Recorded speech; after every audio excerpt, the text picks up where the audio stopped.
Hey guys, it's not Bald Eagle here. Welcome to my 100% walkthrough slash guide to Dark Souls 2. Um, I did previously start this, but the save file I had became corrupted, um, and I lost all the footage that I had with that character, and I got pretty far ahead of what's on my YouTube account at this point. So I just needed to restart. Also, we did miss a couple items, so we can go back and get those, which will be nice. The build I'm going to go for is going to be a paladin type character. You use melee mostly, use miracles as backup. But yeah, let's go over some basic combat mechanics, why don't we? Um, so there's your back step right there by pressing the dodge button without moving. You've got your normal light attack, R1. You can also attack with your left hand if you have a weapon in it, or certain, no, just weapons. You have a heavy attack by pressing R2, that deals more damage, a little slower, consumes more stamina. You've got your, let's think. Oh yeah, so you've got your backstep attack. You can press B and then attack, and it will combo into a little chain attack. It's a nice dodge follow-up attack. You can also do a rolling attack, a dodge roll attack, which is nice. If you're fighting multiple enemies, you dodge one guy's attack, you come up rolling and hit another one. You've got your parry by pressing L2. It leaves enemies in a critical state if you parry their attacks. You can also do backstabs, which I'll showcase later, which is a slightly less damaging critical attack. You've also got your jumping attack. This is your most powerful attack. It it's really wise to master the jumping attack, even in PvE, because um, certain bosses will only give you like one chance to attack, and so you want to do the most damage out of that attack. If you're using heavier weapons, if you're using light weapons, just spam R1. But um, yeah, so PvP wise, it's helpful as well. But I'm more of a PvE guy myself, so I just know the uses for it in PvE. Um, you can jump by sprinting and then pressing the left stick. This is useful for the various platforming sections we're gonna have to do. You can also do a plunging attack by jumping off of a higher elevation and pressing R1. That's about it for the basic combat mechanics. So let's get this show on the road. Originally I was gonna go for a strength sorcery build, but I've done that before and I didn't want to do this walkthrough with a character that I know is super cheesy and will just destroy everything. So I kind of want to show you guys a little challenge. Um, so you're gonna come out to this field and go to your right, and you'll grab yourself a rusted coin, which increases item discovery. We will need these because off camera I'm gonna farm for a couple items that I want to use as primary weapons starting out the game. So there's that. I'm gonna be playing offline, but when I go online, I'm probably gonna do co-op. Once I get the gape ring, so I don't get too many souls, but I do want sunlight medals, so I can rank up in the Sunburst Covenant. Show you guys that. Um, so yeah, so you come to this bridge. You can see a hidden path to the left. You don't want to go through there. You want to cross the bridge and take the hidden path on the other side, which goes down and gives you a small, smooth, and silky stone, which you can trade to the crows in a bit for random items, a selection of random items. That's all we're going to do now. For now, we're going to head on into this house, and we're going to meet the Firekeepers, and we are going, I guess, yeah, we're going to go create our character. And I'll explain a little of that when we get in there.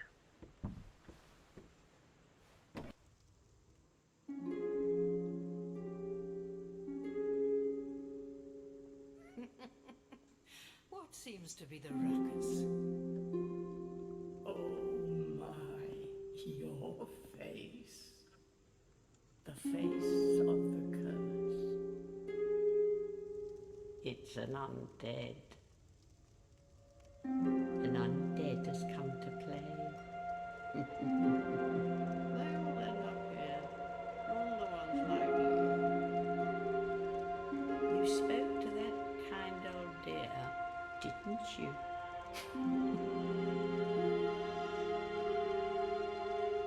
You're finished. You'll go hollow. Yes,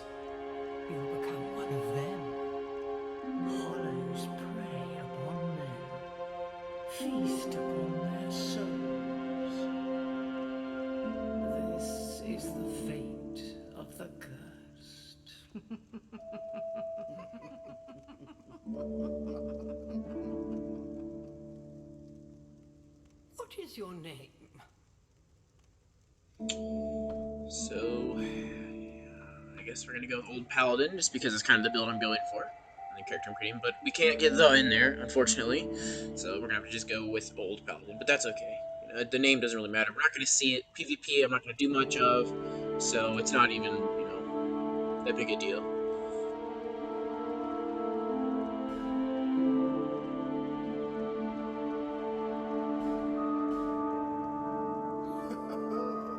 At least you know your own name. Here's your reward for sharing. It's a human effigy. Take a closer look. Who do you think it's supposed to be? Think back, deep into your past. Yes, it's an effigy of you.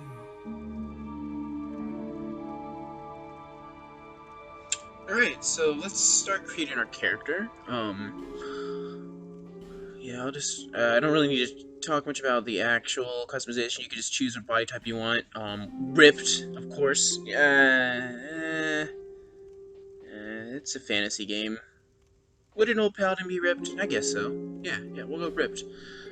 Anyway, now, originally I was gonna start with the adventurer class. Or explorer class, I'm sorry. And the reason for that was he starts off with an extra Ferris Lockstone, which I will show off later, opens up certain secrets in the game.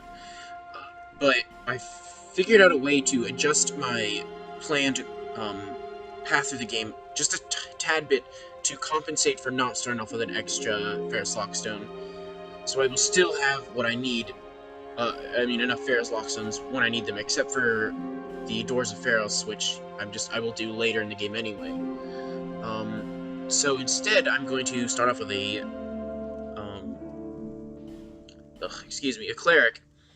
Not only does he start with a mace, which is an excellent weapon in this game. A lot of enemies are weak to strike damage, so it's a good starting up. But also, he starts off with 3 heals, which are free and they replenish, which is a huge deal considering you start off. Once we get to a jewel, you only have 1 Estus flask, which you can improve to 2. So we will have 5 before we even start. We will have 5 heals before we even start the Forest to Fallen Giants, which is the first area we will visit. Yeah, that looks about good. We'll just throw a little bit of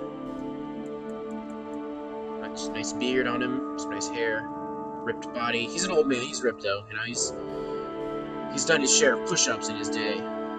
But yeah, we were gonna start with him because you can see he starts off with some helpful items, and the Ferris Lockstone is the most helpful. But man, this music is loud. I'm gonna have to turn this down in the next episode. Eek. Hopefully you guys can hear me over this. If not, I'll check it and then I'll just lower the in-game volume in the recording if I can. So yeah, we're gonna start with the cleric. Grab ourselves. I think we're gonna grab ourselves the petrified something because it's useful to trade early on. We might be able to get lucky and get something helpful. We'll see.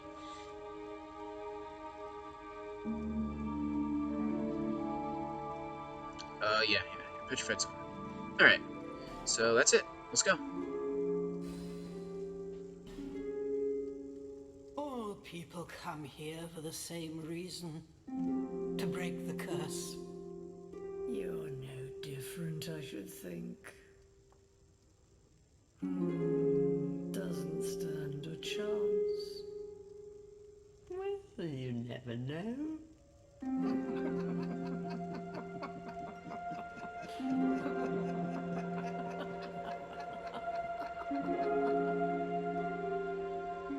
Go through the door and trot along to the kingdom. But remember, hold on to your souls. They're all that keep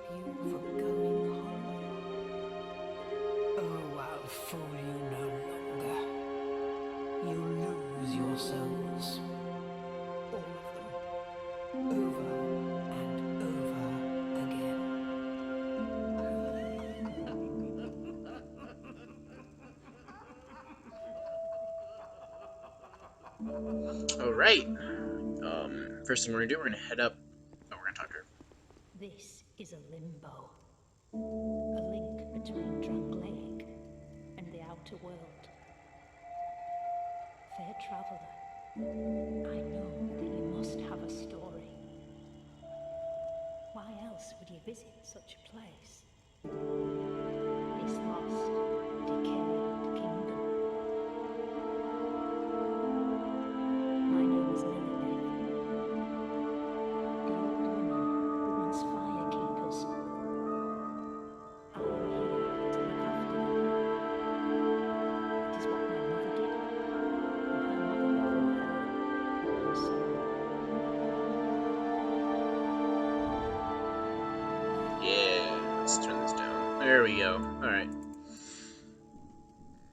The I old forgot I did women that. were keep, but now the fire shows signs of fading, and the kingdom is beset by hollow.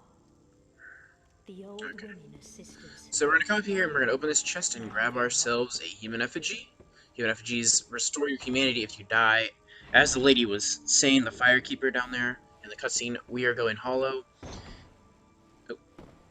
The old Every women are time you sisters. die, every I'm time you lose your told souls, there which was basically a means you longing. die, you will go a little bit more hollow, which means you're losing a little bit more of your mind. But if we use a human effigy, we can restore our humanity. Also, when you hollow, every time you die, you lose 10% of your max HP to a max loss of 50% of your HP. There's a ring you can use that negates that a little bit, but we'll probably be in human form most of the game. Alright, so this is our first enemy. He's really tough if you don't know how to handle him. What you want to do is bait him into a 3-hit combo and then get behind him, and he will start sitting down.